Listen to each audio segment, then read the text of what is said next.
At my sister's wedding, she smirked and introduced me to her boss. This is the embarrassment of our family. My parents laughed. Her boss stayed silent, watching them. The room went tense. Then he smiled and said, "Interesting, because you're fired." Vanessa's fingernails dug into my forearm as she dragged me across the marble floor of the Grand Meridian Hotel ballroom. Her wedding dress cost $18,000. I knew because I'd negotiated the final price down from 22. Her smile was too wide, too sharp, the kind of expression that meant someone was about to bleed. "Mr. Harrington," she called out, her voice cutting through the jazz quartet and champagne-fueled chatter. "I absolutely need you to meet someone very special." The conversations around us stuttered to a stop. Heads turned. My stomach dropped. Richard Harrington was 53, vice president of operations at Caldwell Financial Group, wearing a charcoal Tom Ford suit that probably cost more than my monthly rent. He'd flown in from Boston specifically for Vanessa's wedding. She'd been his executive assistant for 2 years, and she never shut up about how important he was, how prestigious her position was. "This is my brother Elliot," Vanessa announced, her voice dripping with performance. "The embarrassment of our family." The words landed like a physical blow. Heat crawled up my neck. She laughed. High, cruel practice. Still single at 38, still working some tiny consulting business nobody understands. "We keep hoping he'll amount to something eventually," but she shrugged, the gesture devastating in its casualness. "Some people just never figure their lives out." My father chuckled from his seat at the head table. "We stopped expecting much from Elliot about a decade ago." My mother covered her mouth, giggling like Vanessa had told the funniest joke she'd ever heard. "At least we have one successful child." I stood frozen. My hands trembled at my sides. 38 years of being invisible, of being the quiet one who handled everything while Vanessa took credit, and now this. Public humiliation at her wedding. The wedding I'd practically planned. But Mr. Harrington didn't laugh. He sat perfectly still, a champagne flute halfway to his lips. His eyes moved from Vanessa to my parents, then settled on me. His expression was unreadable, carved from granite. "Elliot," he said quietly. The silence was absolute. "What kind of consulting do you do?" I blinked, surprised he was addressing me at all. "Financial consulting, corporate restructuring. I help small to mid-sized businesses avoid bankruptcy when they're in crisis." "How long have you been doing this?" 14 years. He nodded slowly, set down his champagne without drinking. Fascinating. He turned to Vanessa. All warmth drained from his face like water through broken glass. "Vanessa, I need to see you in my office first thing Monday morning. 8 a.m. sharp. Don't be late." He stood, adjusted his cufflinks, and walked toward the exit without another word. The silence was suffocating. Vanessa's smile flickered, confusion crossing her face. My parents exchanged glances. Dad's forehead creased, Mom's mouth hanging slightly open. Nobody understood what had just happened. Neither did I. I excused myself 20 minutes later, claiming a headache, and drove home to my small house on the outskirts of Riverside, my hands still shaking on the steering wheel. I'd been the invisible son for as long as I could remember, the quiet one, the one who didn't need attention, didn't demand praise, just handled things while everyone else took the spotlight. Vanessa was younger by 4 years, but she'd always been the star, drama club lead, homecoming queen, full scholarship to Boston University. My parents had her picture in every room. Vanessa at graduation, Vanessa at her first day at Caldwell Financial, Vanessa receiving an award from the Chamber of Commerce, my own college degree, earned while working 3 jobs, got a congratulations card that my mother forgot to sign. 3 months before the wedding, Vanessa had called asking for small favors. "Elliot, I need you to handle a few vendor issues. You're good at boring logistics stuff." The few vendor issues turned into me negotiating with 12 different vendors, comparing quotes, catching a catering company, trying to charge for services they hadn't provided. I caught the florist attempting to upcharge by $900. I renegotiated the venue contract, saving her $4,200 on the deposit. When she forgot her checkbook 2 weeks before the wedding, I advanced $3,000 to secure the photographer. She promised to pay me back immediately. She never did. My parents praised her endlessly. "Vanessa's so organized. She's handling this wedding beautifully. So professional." Not once did they mention my name. At the reception, they'd seated me at table 14, shoved in the back corner near the kitchen doors, surrounded by distant cousins I'd met maybe twice. Vanessa sat at the head table with her new husband, Connor, my parents, and Connor's family. I was an afterthought, a placeholder, the embarrassment. Monday morning, I arrived at my office, a modest suite in a professional building I shared with an insurance agent and a CPA, to find a black Mercedes S-Class in the parking lot. Richard Harrington stepped out, carrying a leather portfolio. He wore a navy suit, his expression serious. "Mr. Chen," he said, walking toward me. "Do you have time to talk?" I led him inside. My office was small but professional. Clean desk, filing cabinets, framed credentials on the wall. Bachelor's in economics from State, MBA from Northeastern, 14 years of client testimonials. He looked around with what appeared to be genuine respect. Do you remember a furniture business about 12 years ago? He asked, sitting across from my desk. Harrington Home Furnishings in Hartford? The name hit me like a freight train. I remember. The owner was an older man, maybe late 40s, about to lose everything. That was me. He set the portfolio on my desk. 12 years ago, I was drowning in debt. My father had just died, left me a business that was hemorrhaging money. I was 2 weeks from bankruptcy. Then a young man walked into my store, looked at my books without charging me a dime, and told me exactly what I was doing wrong. My throat tightened. You spent 6 weeks working completely free. When I tried to pay you, you said you couldn't take money from someone who reminded you of your grandfather. He paused. You saved my business, Elliot. I sold that store 3 years later for enough profit to get my MBA, build my career. Everything I've accomplished started because a stranger decided to help me when he had no reason to. I'd forgotten about Harrington Home Furnishings. It had been one of my first clients when I was just starting out. Still idealistic, still thinking hard work and helping people would earn me respect. When your sister introduced you at the wedding, Harrington continued, when she called you the embarrassment of the family, I recognized your name immediately. Elliot Chen, the man who saved my life. He opened the portfolio. I didn't fire Vanessa because of what she said Saturday night. I've been investigating her for 8 months. She's been falsifying expense reports, taking credit for work performed by junior associates, using company email for questionable personal transactions. The wedding just confirmed something I'd already suspected about her character. He spread documents across my desk, spreadsheets, email printouts, highlighted sections showing discrepancies in reported hours, falsified client meetings, expenses charged to the company for personal items.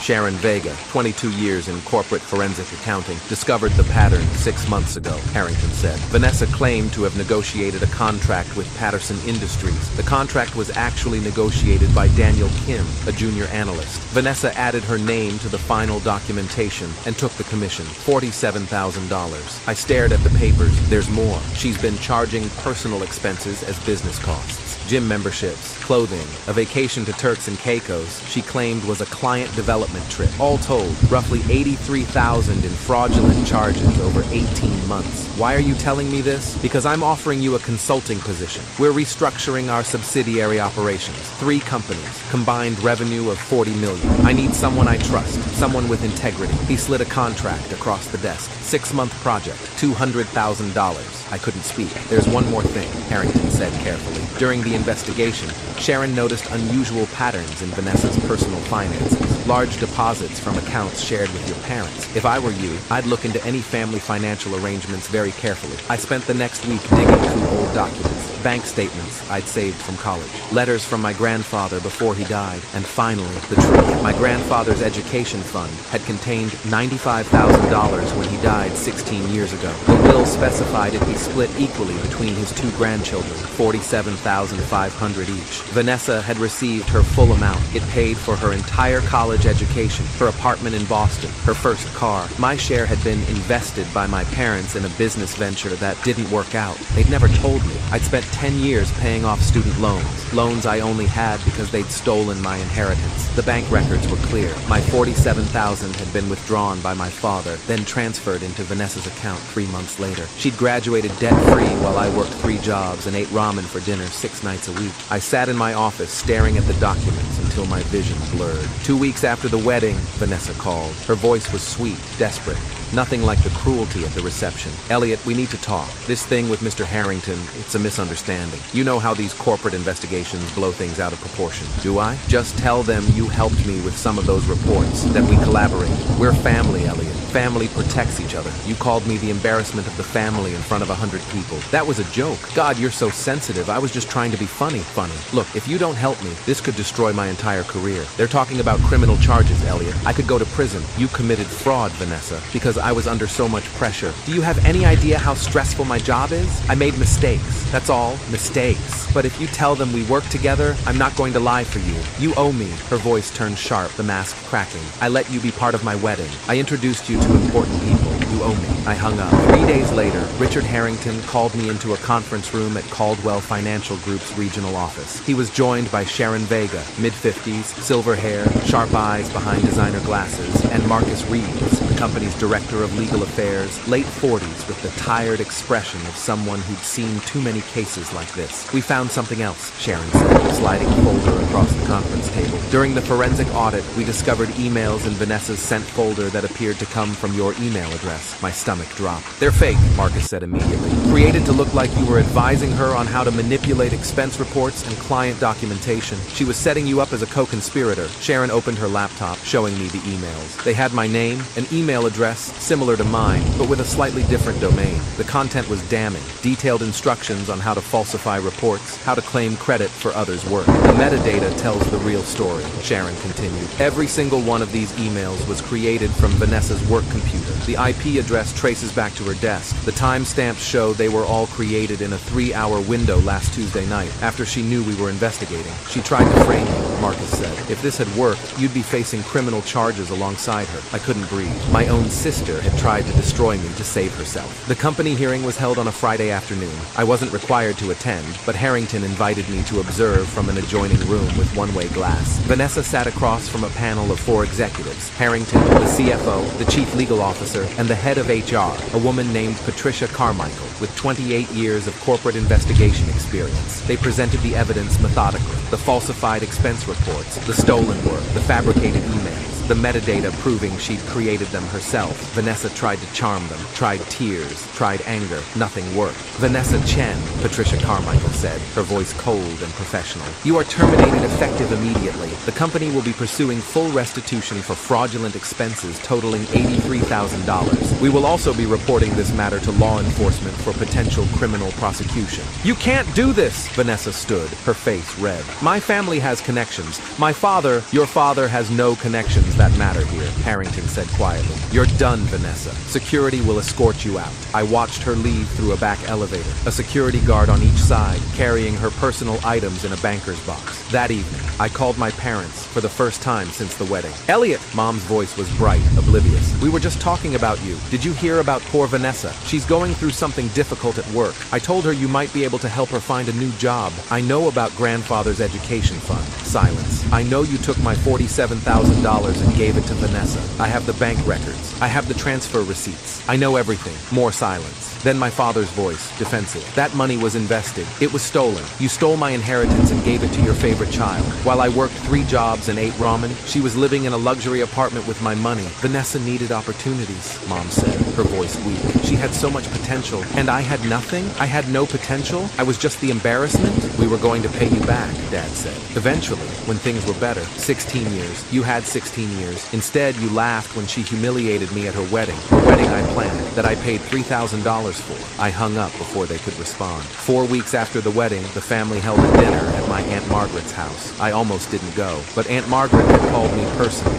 Please come, she'd said. It's important. Trust me. I walked in to find the entire family gathered. Aunts, uncles, cousins, my parents sitting stiffly at one end of the table. Vanessa wasn't there. Neither was Connor. Aunt Margaret stood at the head of the table, 72 years old, steel in her spine. I invited everyone here tonight because I have something to say, she announced. For 38 years, I have watched this family treat Elliot like he doesn't exist, like he doesn't matter. I'm done being silent. My father started to interrupt. She held up a hand. Sit down, Thomas. You'll listen for once. She turned to the room. Let me tell you about the nephew you've all ignored. 10 years ago, I was diagnosed with breast cancer. The treatment cost more than I had. I was going to sell my house. Elliot paid my medical bills anonymously, $11,000. I didn't find out it was him until 3 years later. My mother's face went pale. When Thomas and Patricia's son Daniel needed help applying for colleges, who spent hours helping him write essays, prep for tests, navigate financial aid, Elliot, Daniel got a full scholarship. Never once did any of you acknowledge Elliot's help. She pulled out documents, printed emails, letters. When Thomas and Patricia lost their jobs during the 2009 recession, who co-signed their car loans so they could get to job interviews? Elliot. When their mortgage was about to default, who gave them $8,000 interest-free? Elliot. My parents looked at the table. This is the man you called the embarrassment of the family, Aunt Margaret said, her voice breaking. The man who's been quietly saving all of you for decades while you praised Vanessa, who it turns out is a criminal. The room was silent. Maybe, Aunt Margaret said softly, it's time you took a good look at who actually matters in this family. Vanessa showed up at my office 6 weeks after the termination. She looked exhausted, hair unwashed, clothes wrinkled, eyes red from crying. Can I come in? She asked. I let her sit, didn't offer coffee. I've been going to therapy, she said quietly. Twice a week. My therapist, Dr. Lisa Pemberton, she's been practicing for 20 years. She asked me to write down every time you helped me, every time you were there and I took credit or ignored you, or she pulled out a notebook. Pages and pages of handwriting. I got to page 43 before I couldn't write anymore. 43 pages of times you showed up for me and I treated you like you were nothing. Tears ran down her face. I always thought you were weak because you never fought back, because you just took it. But you weren't weak. You were stronger than any of us. You were better than us. And I destroyed everything trying to be someone I thought mattered when you were the only one who actually did. She stood. I'm not asking for forgiveness. I don't deserve it. I just wanted you to know that I finally see you. Really see you. And I'm sorry, Ellie, for all of it. She left before I could respond. My parents invited me to dinner 8 weeks after the wedding. Just the three of us at their house. I almost said no, but something in my father's voice on the phone, something broken, made me agree. They'd taken down most of Vanessa's pictures. The house looked different, smaller. I've been thinking about your grandfather, Dad said, his hands shaking as he poured coffee. How proud he was when you graduated college. He told me you reminded him of himself. Hardworking, honest, strong. I ignored him. Dad continued. Told him Vanessa was the one with real ambition. I was so focused on her achievements that I forgot to see yours. Mom reached across the table. I didn't take her hand. I thought you were strong enough not to need us, she said, tears streaming down her face. You never complained. You never asked for help. I told myself that meant you were fine, that you didn't need a mother the way Vanessa did. But I was wrong, she sobbed. You did need me. You needed both of us, and we failed you. We completely failed you as parents. Dad's voice cracked. I stole your inheritance because I thought Vanessa would use it better, because I believed she was more important. I've spent 16 years telling myself it was the right choice. It was the worst thing I've ever done. They sat there, broken and crying,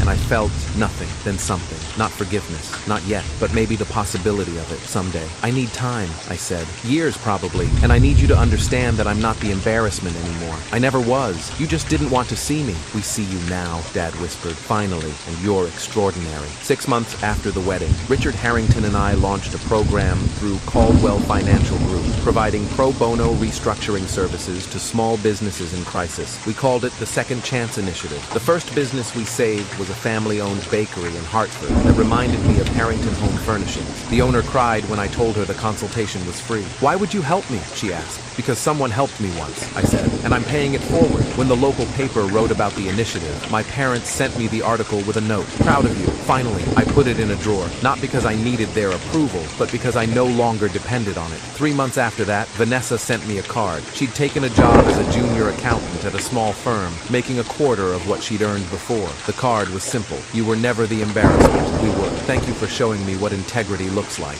V. I put that card on my desk, not because I'd forgiven you, not yet, but because for the first time, she'd finally seen me. And maybe, eventually, that would be enough.